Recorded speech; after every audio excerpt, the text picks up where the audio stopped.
Hi. Okay. I'm Nathan. I'm Jordan. I'm Lindsay. And we're watching this video for our Developing Worlds class. It's entitled African Girls.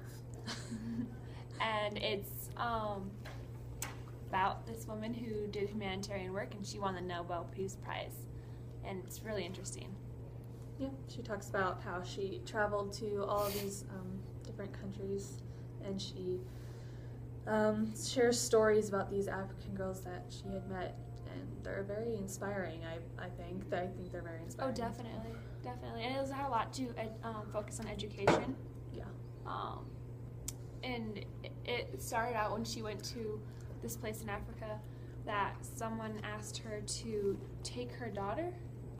Yeah, well, the backstory is that she goes there, and there was this girl, and she was the only girl to make it to the 9th grade, and everyone thought that they called her stupid for doing that, because, probably because of what did you say? Well, it was interesting that she only made it to the 9th grade, and they call her stupid because I thought that'd be an achievement going to the 9th grade. But then Yeah, you said that it was like because she wasn't working or something. Yeah, so there would have been more economic burden on the family.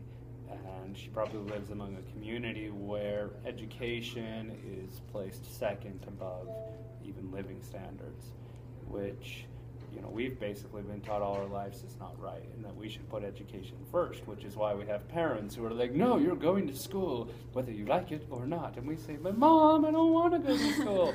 And she says, too bad, you're going. Which is what I'm going to do with my children, too, especially since I'll be a math teacher. Right. Well, then, of course, you have traditional values and cultures like you do in places like Africa, where they put more emphasis on, especially girls, staying home and cooking and taking care of children, cleaning, stuff like that.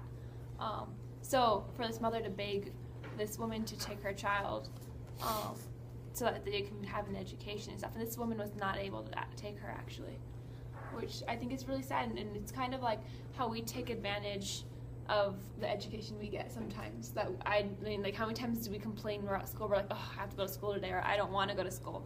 And it's these other cultures, communities, and countries where school's not, and education isn't as easily available, and where they would like jump at the opportunity to have an education.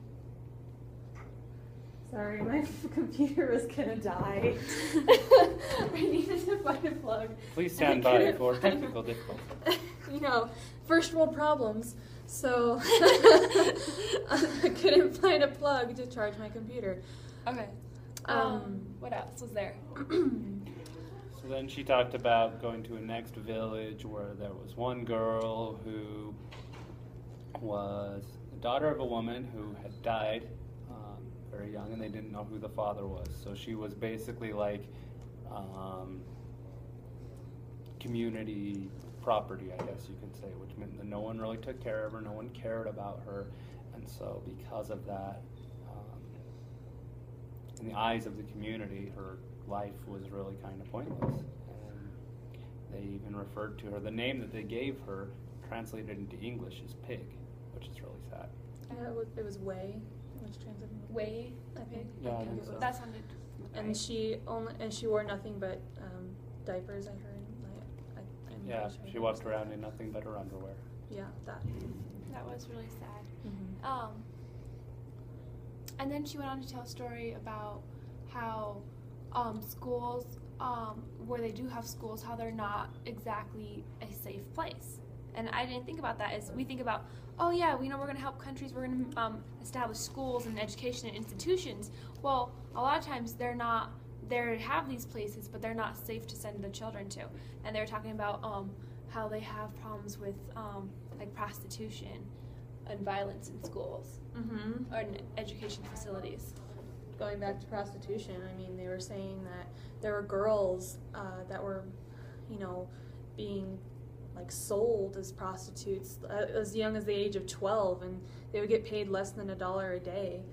And I found that quite sad. Like, I didn't even think about that. I mean, I'd heard about like the prostitution problem, but I never really heard the Especially going to details. school. I mean, you think you send your kid to school, it'd be okay. Exactly. But Yeah. story that I thought was saddest was they talked about a girl who had great athletic ability, and she'd been accepted to go to a university because of what she was told was her great athletic ability. Turns out the real reason why she was accepted was because the athletic director person who got her in pulled some strings so that he could take advantage of her and use her as a sexual object. That was sad. That was Very sad. Which And you wouldn't see that in America. We wouldn't stand for it. But in these other countries, it's accepted as normal, Yeah. which is really sad. right, that was definitely sad. And just like, you know, on an ethic level, I think almost globally you think that would be wrong. But in some places where women have very little rights or value. And it's just really sad to think about that. And so not only is like, you know, does education need to be promoted, but it's also like women's rights and more of an ethic kind of code type of thing, I think. What else was there? She talked about herself, like she shared a story as if like it was another girl, about how she was a teen mom of like 4 children, and she didn't even think about graduating high school, yet she did. She didn't even think about going to college, yet she did. And she is now like this like speaker that talks about like all of these, you know, problems, bringing them to the awareness, like bringing them aware, you know, making people aware of this problem. And I found that quite interesting that was her backstory. Yeah. That's actually, And that's so quite inspiring for her to have been able to come out of that. Right. And to be able to, and now she travels and she speaks and she encourages and enlightens other people with her own personal story.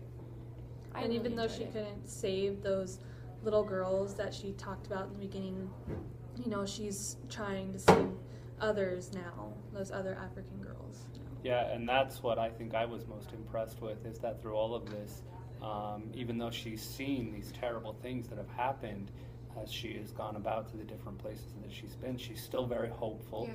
and she's very optimistic about that things can change, and she Definitely. really believes that, which is something that you don't typically see. Most people, they look at the situation that they're in and they give themselves over to despair and to discouragement rather than seeing the hope that can possibly be Definitely. or come later. Yeah, that wasn't. I loved how she ended that on a positive note, especially that how we could have hope. That was encouraging. Okay. Anything else? No, I think we should end this on a positive note. Everyone Alright. say Happy Halloween! Happy Happy Halloween! Wave, be happy, wave!